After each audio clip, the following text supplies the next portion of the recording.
दुआ की दारुल अमान में रहने की दरख्वास्त क्या नई चाल है? कानून को चमका देने के लिए घिनौना हरबा। दुआ जहरा केस के हवाले से वकील जिब्रान नासिर ने कहा कि अदालत दुआ जहरा को दारुल अमान के बजाय चाइल्ड प्रोटेक्शन सेंटर भेजे, जहां मुकम्मल इंतजामात मौजूद हैं। दुआ जहरा ने अदालत में मुबैना शोहर ज़हीर अहमद के साथ ताल्लुकात नाखुशगवार होने से मुतालिक बयान दिया। दुआ जहरा के नए बयान ने दुआ जहरा अगवा केस को मजीद उलझा कर रख दिया है और दुआ के पुराने बयान को भी रद्द कर दिया है।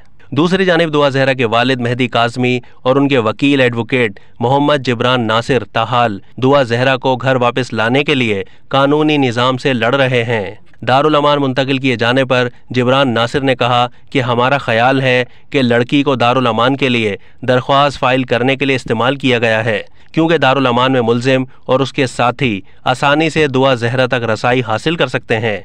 जिब्रान नासिर ने कहा कि कानून को चमका देने के लिए हर घिनौना हरबा इस्तेमाल किया जा रहा है। मुल्जिम ज़हीर हिफाजती ज़मानत हासिल करने के लिए लाहौर हाई कोर्ट से धोखा दही के जरिए हकाइक छुपा रहा है और दुआ जहरा पर अदालत में झूठ बोलने का कहा जा रहा है कि वो दारुल अमान जाना चाहती है।